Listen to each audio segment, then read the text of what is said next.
Hello, everyone, and welcome to another episode of the Today's the Day Changemakers podcast. I am Jody Grunwald. This week, I am super excited to share conversations that I had with entrepreneurs from around the world. A new episode each day from Monday, December 13th to Friday, December 17th will air as my guests will share their journey to entrepreneurship. Being an entrepreneur is not easy. It takes tenacity, determination, motivation, and the ability to just keep going, even when it may seem like there are so many hurdles to jump over, or that there are others out there that may be doing something very similar. If you have a fire in your belly to do something that is calling directly to you, then listen in to hear how these entrepreneurs found their differentiator and brought an idea into reality. On Monday, December 13th, you will hear from my guest Nadine van Leerup from the Netherlands, founder of the Orange Typewriter. Nadine is an international copywriter helping businesses to communicate successfully abroad. She is also the host of the Special Needs Supermom podcast. On Tuesday, hear from Christine Skaar from England. She shares how she left being a full-time architect to start Qube Interior Designs and the newly launched Qube Boutique. On Wednesday, Joanne Colella from Arizona talks about how she went from being an editor-in-chief of 5 monthly magazines to starting her own communications business. On Thursday, take a trip with me to Dubai, where Nadine Soa shares her Where's Home journey and how she helps expats relocate. Then finally on Friday, join Charlotte Lester from the UK as she talks about her Burnout Slayer toolbox. We all know someone who has experienced burnout. If we haven't experienced it ourselves, she has tools that can be of assistance to all of us. These are 5 entrepreneurs who have decided it was time to control their destiny. Listen in to hear stories of inspiration that actually may inspire you to make today the day that you take steps towards reaching your entrepreneurial goals. Please subscribe to the Today's the Day Changemakers YouTube channel or stream this podcast on all streaming sites. Visit todayisthedayliveit.com to learn more about our upcoming International Changemakers Forum. It is time to challenge ourselves and disrupt the status quo.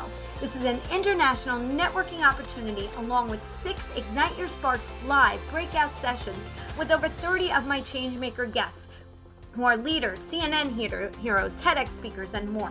All of this will be done via Zoom on March 24th. You do not want to miss this inaugural event. You can purchase tickets on todayisthedayliveit.com.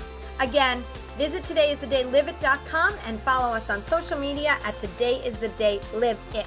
The views expressed by all Today's the Day Changemakers podcast guests are their own. Their appearance on the Today's the Day Changemakers podcast does not imply any endorsement of them or any entity that they represent.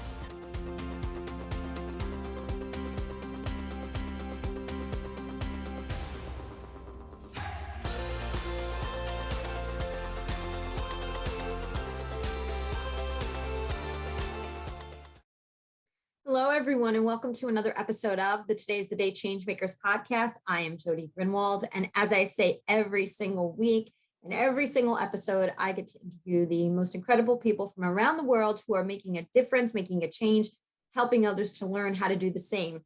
And today I have Christine Skaar with me. Hi, Christine. How are you? Hi, Judy. I'm very well, thank you. I'm so delighted to be joining you. It's really nice to have a chat. I can't wait. Oh, yeah, me too. Me too. I'm so glad that we've met. And tell everybody where you're coming to us from. So I am in England. I'm in a small town called Farnham, just about 50 minutes to an hour outside London. Essentially in the countryside. It's nice. It's about 2 degrees today. It's cold. Yeah, it's cold here in the United States and New Jersey as well. It's 28 degrees Fahrenheit here. I'm never very good with the conversions, but I have to tell you, it's cold when we walk out. We have the same weather right now. Yeah. But Christine is the owner.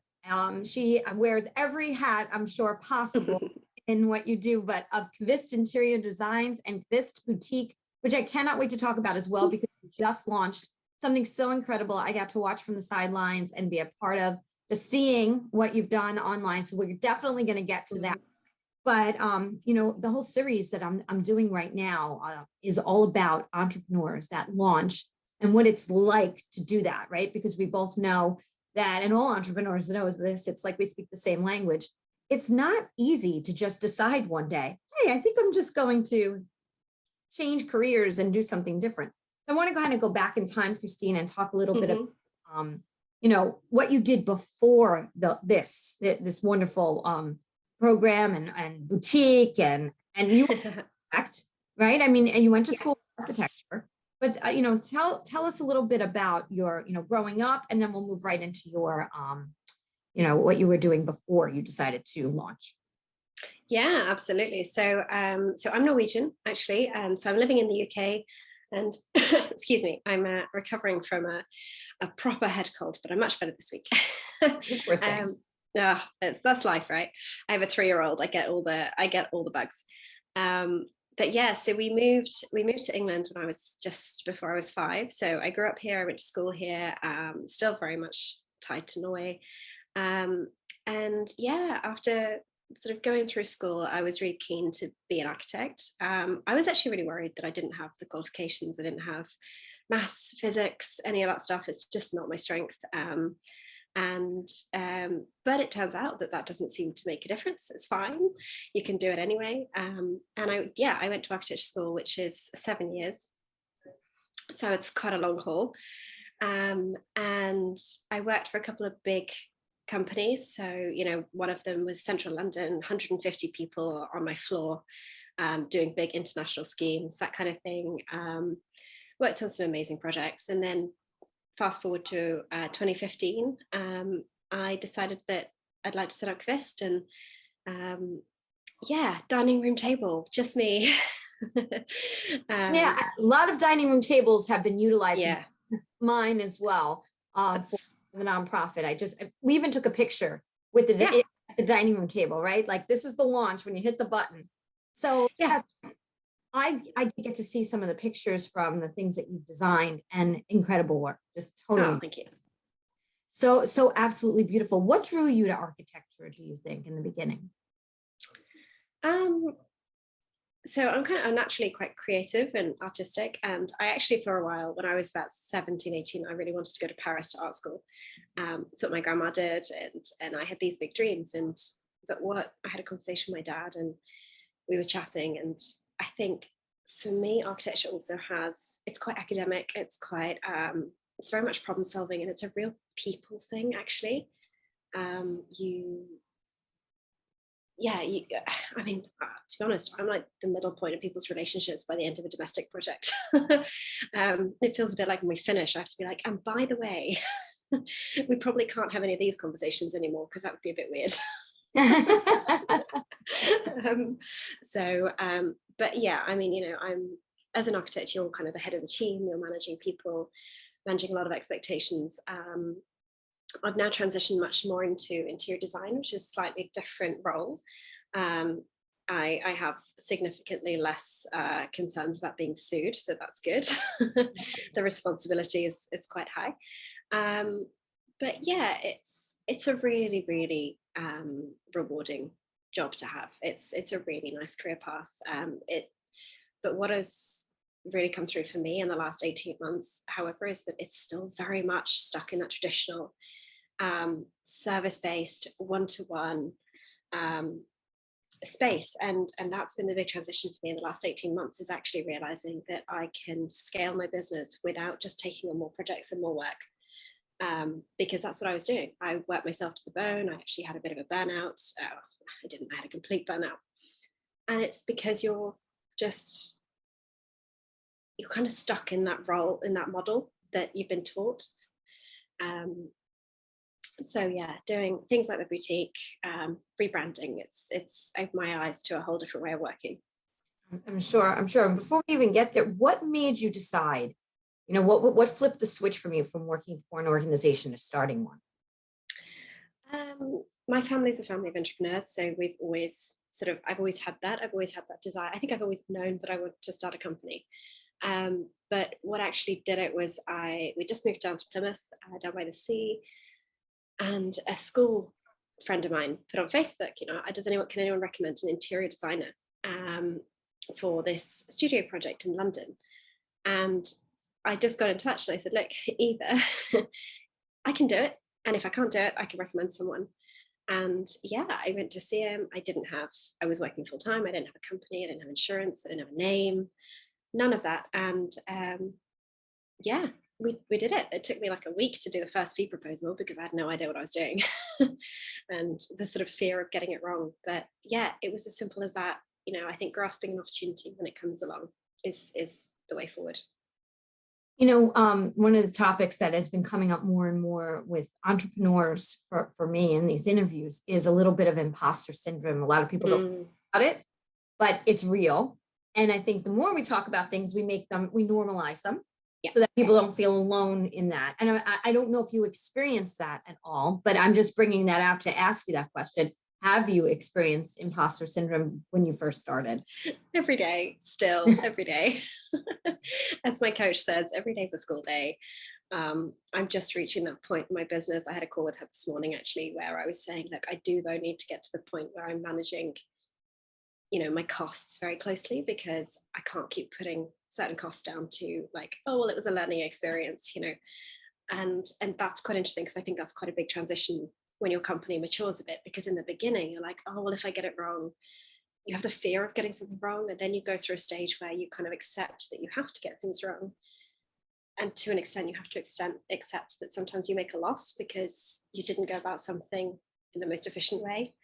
And now that I've been at it for a few years, it's like, okay, well, how do we minimize that? How do we really track metrics and things like that? But yeah, you have to just accept that every day is just trial and error. I think somebody said to me recently, or I heard it in a podcast, that the best thing you can do is treat your business as an experiment. That's interesting. I like that. I've heard all treat your business like a baby, treat your business. Everybody has their own little thing, but I like it as an experiment. That's more fun. Actually. Well, there's no such thing as a failed experiment, because you always learn something, and you don't really know where it's going to lead you. You don't know what the result is until you've tried it. And you can tweak it, you can change the parameters. But yeah, I think it's dangerous to get a little bit too close. Like when people say treat it like your baby, that's when I find you get people working 24/7. It's like, it's my baby. You can't, if there's an idea that's not working, it's really hard to give it up because you feel like you're failing it. But actually that's not the case. The whole thing is there to be treated as an evolving process to play with. I think that is so important for people to hear, is that, and a lot of people say that, right? Oh, that business failed, or I failed doing that. And it's not, it's a fall. Yeah, I love that. I think it's Brene Brown who may say that you fall. But I think it's also the key is what do you take away? And we're not taught that. So if it doesn't succeed, but what about the learning experience? We're not really that until we get to the point where we do fall, and we're like, we got to look at this a different way, because we just have to keep going. Otherwise, we're going to be paralyzed and not go anywhere towards our goals. So, definitely. So when you decided to start Qube and go into interior design, what kind of design what drives you? What do you like to design? Renovation work, 100%.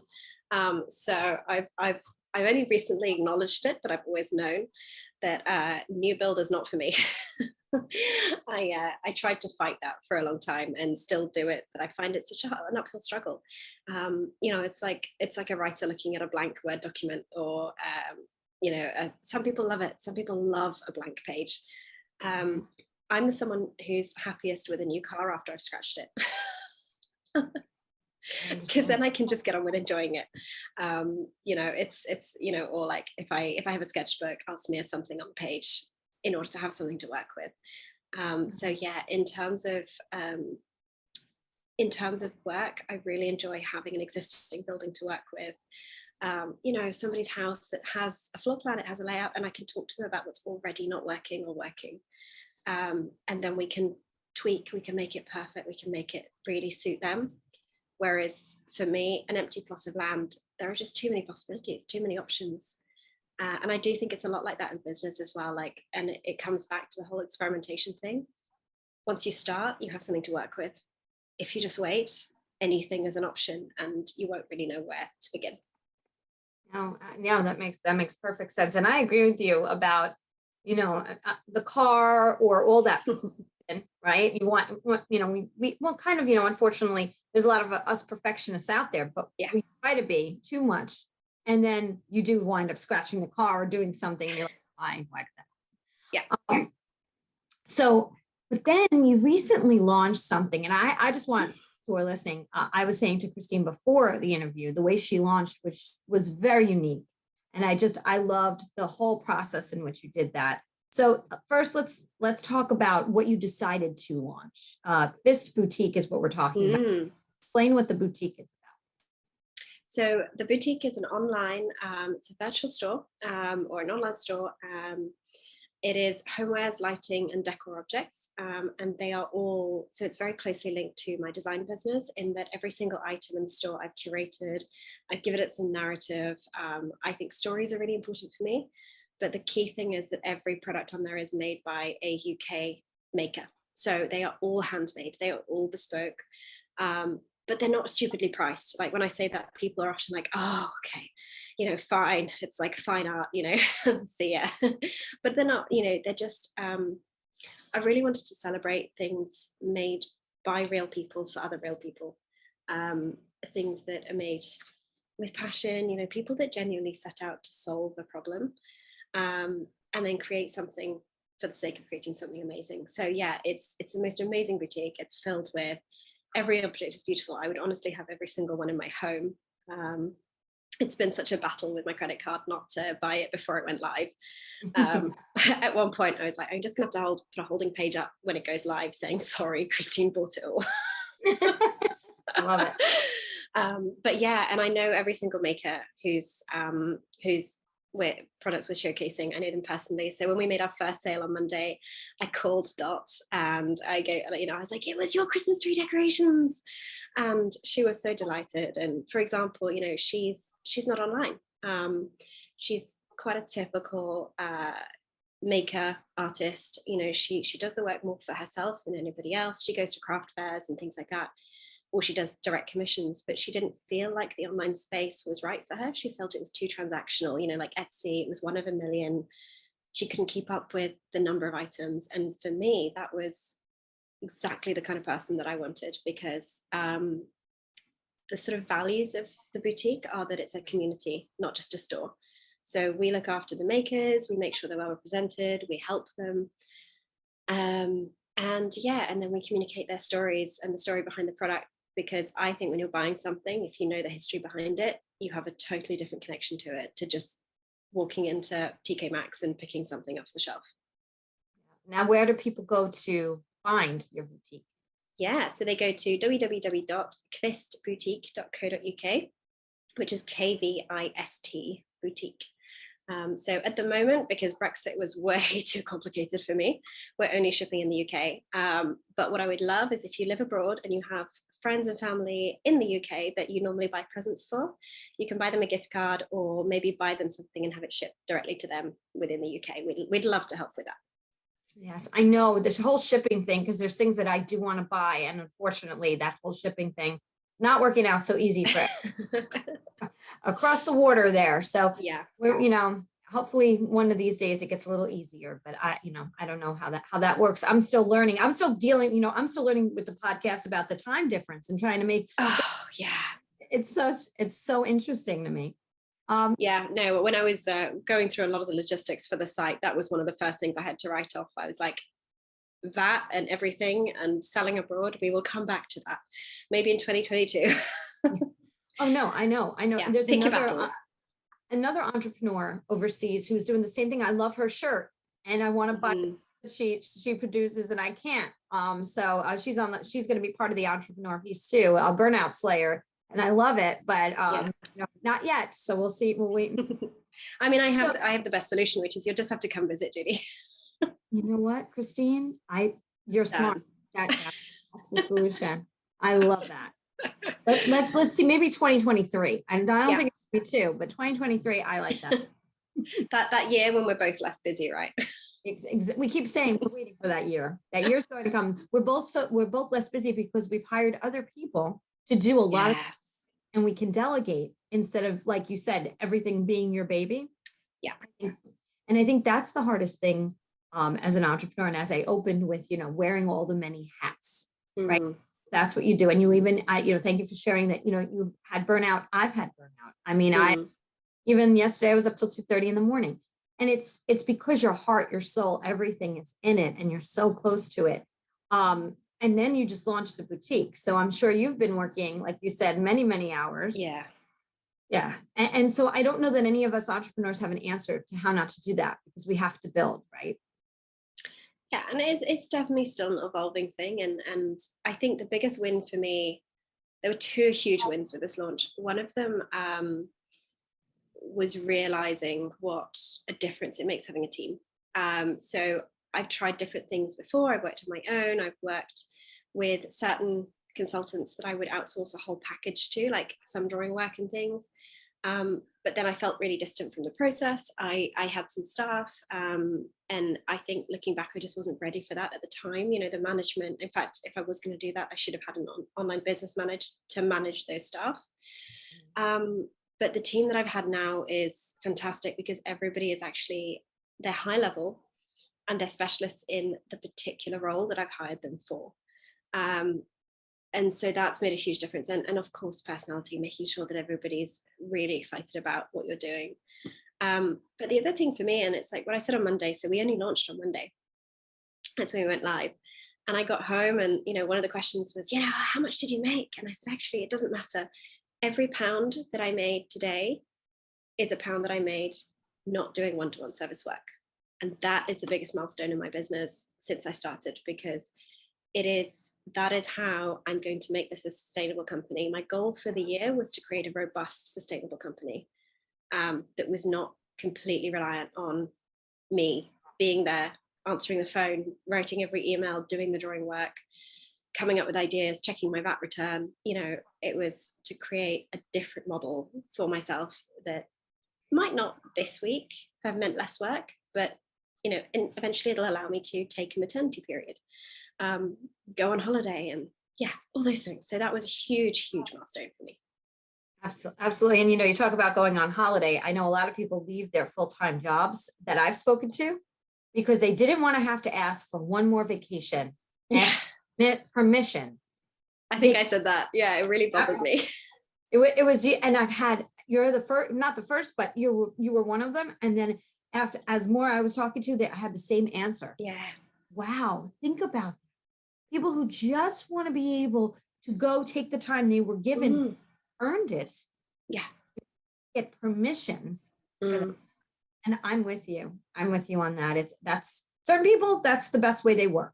They need to work for someone. And I say kudos to you, but it's hard for others, creatives, I think, that, you know, want to be able to just fly and do what they do without that person on top.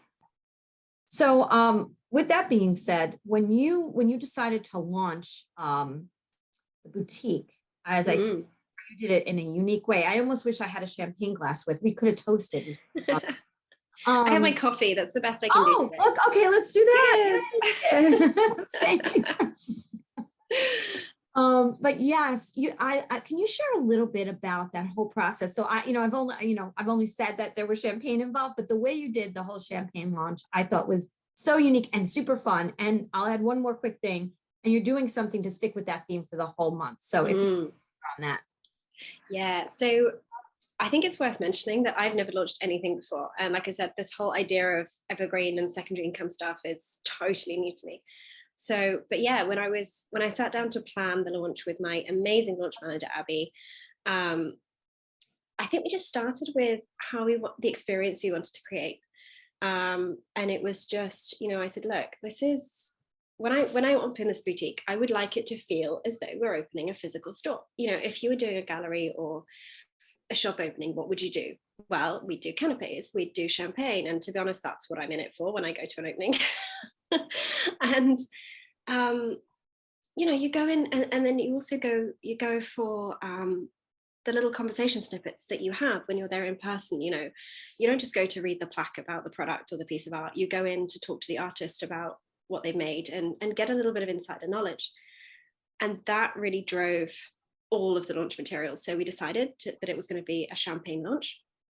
And then we sort of just themed everything around that and tried to come up with ways that we could bring that to people and make it real. So, you know, our emails were, you know, I hope you agree, Judy, but, you know, I was hoping not to make them cheesy, like they weren't like everything was champagne bubble themed, but it was just like, really playing on that atmosphere that you would create if it was real. And then once we launched, I was like, okay, well, I don't want it to just fall off a cliff here and be like, hey, here's the website. So yeah, anyone who was on our VIP list, which, so we called our mailing list a VIP list as opposed to a mailing list or a newsletter, for every purchase in the first week, they get champagne truffles posted to them, just as a sort of real person thank you. Also because some of the products, because they're handmade, they won't necessarily arrive the next day. You know, we are not Amazon. So I wanted to be able to give them something a bit more immediate as a sort of thank you from me. And yeah, you know, Black Friday, we're doing a draw for a gift card to the boutique. Because again, it's really important to me and it aligned with the values that I don't believe in discounting artists' work. I think half the time it's massively undervalued for what they've actually put in. You know, when you're buying a piece of artisan work, it's actually, the price should be reflective of the years and years of trial and error that's gone into creating that piece. It's not just the actual hours at the potter's wheel. And I just felt it was really disingenuous to then have all these amazing people sign up and say, oh, by the way, could we take 50% off for a Black Friday deal? So yeah, we're just, you know, we're really focusing on gifting our VIPs as opposed to just offering them money off. And yeah, we did little, the invites that went out, they were linked to paperless post. So when you clicked the image of the envelope, it opened and it like actually opened and had an invite in it, and little things like that I just thought, how would this experience manifest itself if it was physical? And I think that's what stood out to me, right? So I interview so many people, I've talked marketing to so many people, and I get so many emails like we all do, right? Advertisements, all the things, but you look for the ones that stand out a little bit to learn from them, you know what I'm saying? And to see what, you know, I experiment for myself to see what catches my eye, because I really feel like I know that I have some form of ADHD where I am just all over the place. So if I think that's called being a business owner, to be honest. Oh, I'm all about the honesty. I don't think when I was younger, it wasn't that I was dishonest. It was that I didn't want to say those things, right? You know what I'm saying? It was like, you didn't want to be judged and be, but now it's like, if you could do that and we can share these stories, other people who may be, you know, trying to do the same thing don't feel so alone. Yeah. That's the one thing I wanted to say, is that when you're thinking about an idea, and I know I do this all the time, about how to be uniquely different, like you were able to hire somebody to help. Not everybody, like that I couldn't, you know, in the very beginning. And I think though, having conversations, if you can hire somebody, awesome. But if you can't, you know, having conversations with people who are experts in the field as a just conversation, make genuine friendships with those people who you want to have on your team, and ask them if they'll grow with you. I know I've done that, and now they're charging me more than they charged me in the beginning. Like they're growing with you know, funding their invoices. The invoices are growing as I can afford more. And so for our nonprofit, I'm speaking to. So I think that what you've done and what your coach has done, I think everybody should have a coach. Obviously I'm a coach, but I do that, and I have my own as well. But kudos to you, because you stood out amongst a very crowded market space. No, thank you. It means so much, because I think to an extent, I also think ignorance is bliss. You know, like I said, I've never done this before. And what that means is that you don't really have preconceptions of what it should be. And that you know, and then you sit down and you're like, okay, well, actually, what is it I want to achieve? And how can I do that? And of course, you know, Abby was the sort of catalyst to turning that into a launch plan. And we did it live. We did it in one day. We did the entire launch plan for the 6 weeks.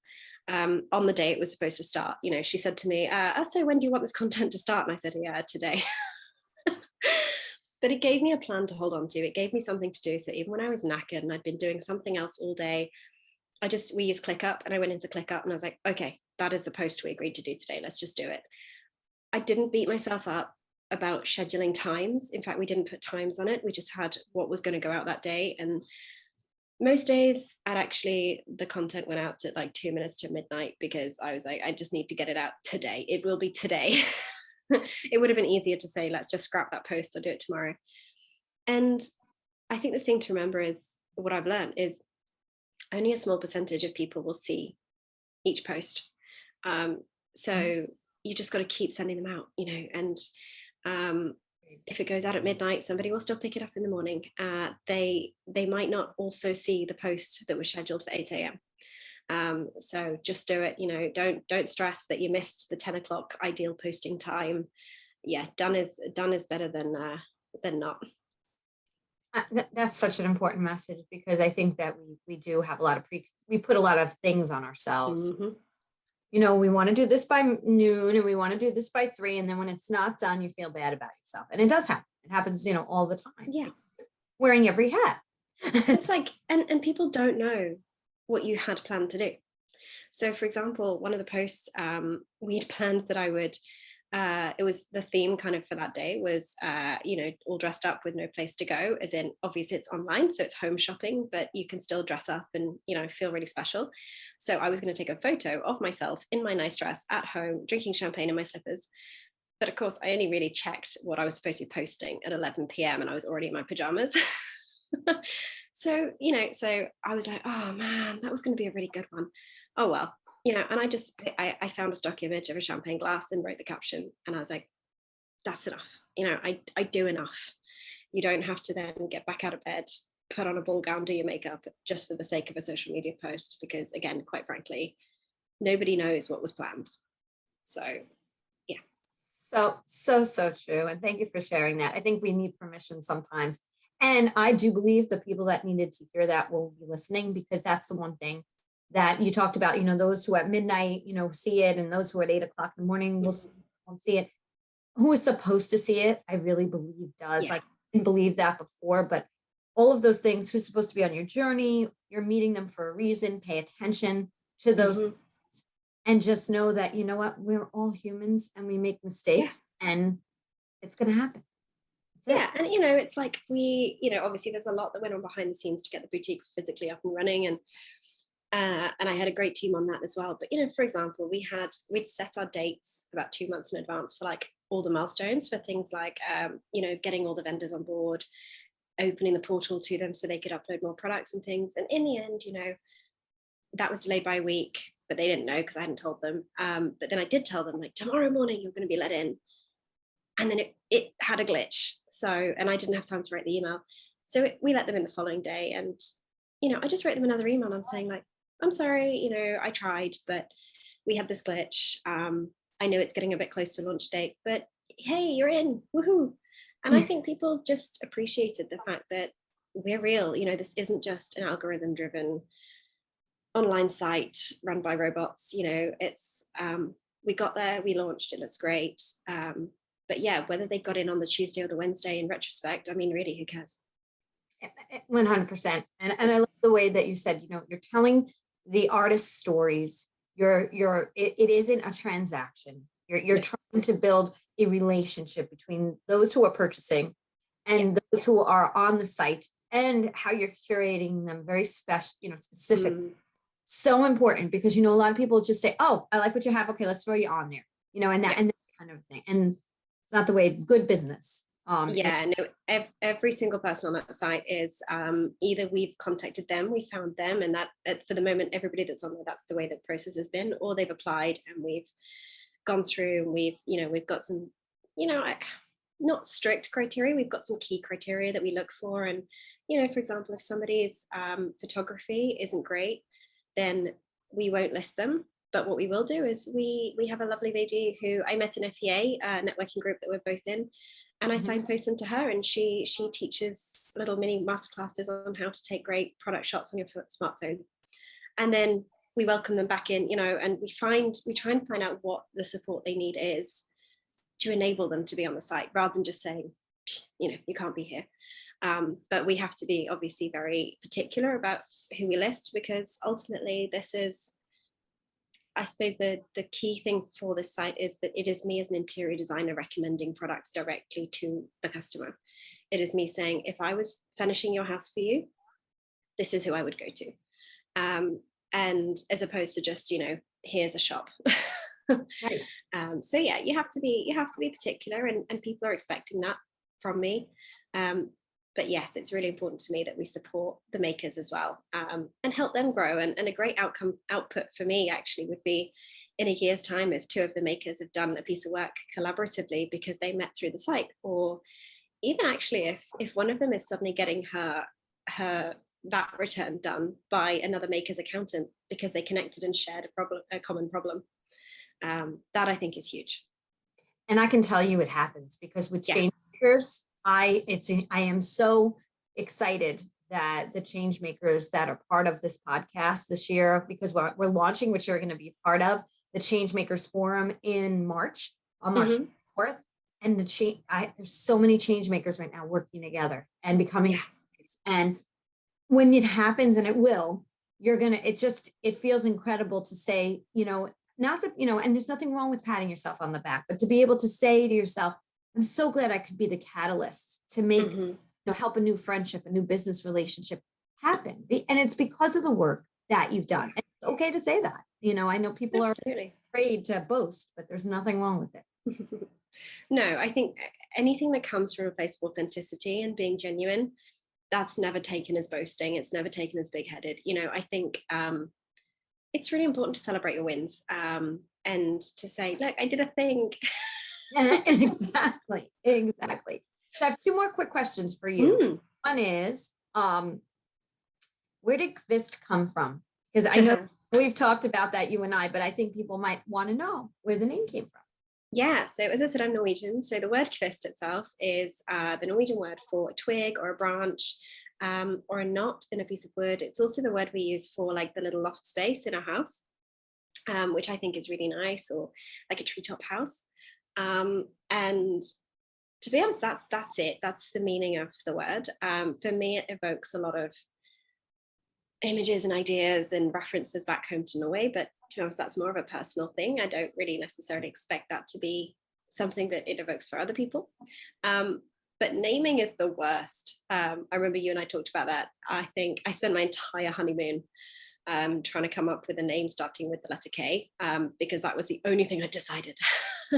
I decided that I like the letter K. I like the way it sounds. When I first moved to England, I didn't speak any English, and I was learning the alphabet, and I just always loved the sound of a kicking.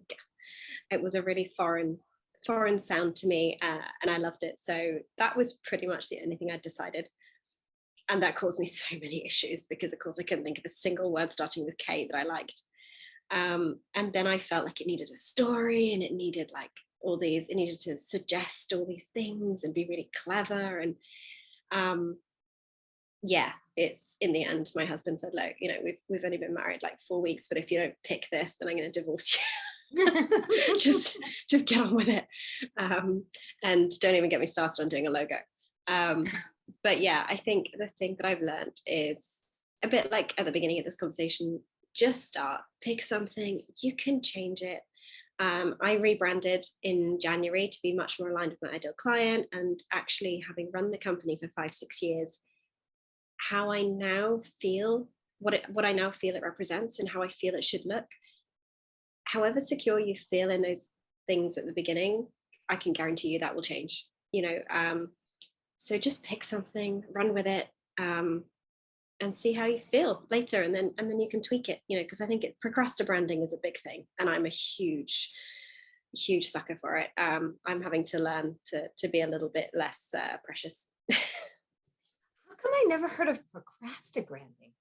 Procrastinating is great. Yeah. It's like the best. It summarizes everything, doesn't it? It's like when you tweak your fonts for 4 hours instead of writing the email. Oh, without a doubt. Or like you said, the website, the logo, like, you think you have to have every duck in a row, everything to be done a certain way, or nobody's going to buy from you. Nobody's going to work with you. Everybody's going to think you're a fake. And it's all about this. It's all about the thing. And right? Absolutely. And I was listening to a podcast by Denise Duffield Thomas recently, and she was talking about how, like at the beginning of her career, she was doing, I think she was doing a mini masterclass or something, and she had to record it. And if I remember the story correctly, I think she was super hungover, and so was her friend. They got really excited because they booked a hotel room to film it in. And in the morning, her friend couldn't face doing it because she was like, I'm not going to, I've lost my confidence. I'm not going to look good. I feel knackered. And Denise was like, I'm just going to do it. And she did, and she recorded her course, and hers has taken off because, she said the message is just do it. It doesn't matter. Just get on with it. Take lots of little steps forward. You can always go back and re-record something. You can always go back, tweak your course. Probably you're gonna want to anyway when you can start getting some feedback on it, but you can't get feedback until you do it. So yeah, I'm a great believer in just breaking the cycle of overthinking. Take some steps, see where they lead you, then you can decide. I think Steve Jobs, God, I'm quoting everyone today. I'm like the worst at names, so this is a huge win for me. You're doing great. Oh, thanks. I think Steve Jobs was saying like, you can only connect the dots looking backwards. You can't connect them looking forwards, and that is so true. Like, it's only when you look back that you can see how you got where you are. So yeah, just start making dots. All such great information. And one of the things that I love too is that I've thought of, which I don't have like you do, is that I want to be able to, who doesn't, make money while you're sleeping, right? So anybody can order from your boutique at any time of day. Yeah. You could be asleep at the time, and you know what I mean, and money is coming in. So, I think that's what the other thing I want to bring up, because I'm kind of just pulling out some of the gems of what you shared, and that is that you don't have to be everything to everyone, and it's okay to find a way that you don't have to be watching over. Yeah. And I love that whole piece of, you can make money while you're sleeping, or you can make money, and you can't always be everything and wear every hat all the time. And if you can find a way to do that, like you're doing with the boutique, there's many other ways people can do it for that feels nice to them. But I love that. So kudos to you and congratulations. Thank you. For you. So I'm going to ask you the last question I ask everyone, which is, if you knew then what you know now, what would that be? Just start. When you have an idea, sit down, give it some thought, decide if it's going to move you towards your goals. And if your gut says that it will, analyze how you're going to take that forward, and then just do it. Don't spend months and months waiting for the perfect timing. Just begin. Or if somebody invites you to be on a podcast, just say yes. Don't overthink it. Don't think, I don't have the right haircut because my hairdresser cancelled. Just say yes, move on, and get the right haircut for the next one. and listen, it's a good thing I don't wait for the right hair day, because listen, I think I'll be, by the time this airs, I'll be at like 53 episodes in. So who knows? You just kind of, like you said, just do it. Whatever happens. People will always judge. That's the one thing, but that's not your problem. And that's that's the one thing that's the hardest to realize. But then people will also celebrate with you. And I'm so happy that we celebrate with you. Just a few days old, your new boutique, and you're talented, the work that you do, the interior design work that you do, and just a great person, Christine. I'm so glad we met. No, likewise. Thank you. No, you're welcome. And you really care about making a difference, and that's why I'm so glad that you're on Changemakers with me. Yeah, I can't wait. I'm so excited, and thank you so much. And it's such a pleasure being on the podcast. Oh, I'm so glad. Thank you so much. So, anything else before we head out for this episode? No, I think the only thing I would say is, if anyone can do me a favor, then the one thing I would ask is to help me grow my audience for the boutique. Like I said, the whole thing's relatively new to me, so I launched without a huge audience, and word of mouth is the greatest thing. So even if you're not in the UK, if you're happy to share, I would be so grateful. It would make a huge difference to me. It would make my Christmas. Oh, that's awesome. So can they follow you can they share on social too? Is there social? Yes, they can. So currently the boutique social is still the same as my company social. So it's at kvist_design, KVIST_design. And I'm biggest on Instagram, and the website is kvistboutique.co.uk. I love that. I'm still getting used to .co.uk. I know. It's very exciting instead of .com.org. Very boring. I love .co. So European. I love it. I love it. Oh my goodness. Well, I hope I do get to see you and meet you in 2023. Let's see what happens, but that'd be pretty amazing. We'll put a date in the diary, and then it'll just happen, because we're both slaves to our diary, right? We are slaves to our diary. And if you manifest it, it happens, right? Because look where we are. Exactly. So thank you, Christine Skaar, for being part of this journey with me and sharing your story. Please follow Christine, as she said, and let's support entrepreneurs Every day is a unique day. We're learning, and the support is so appreciated.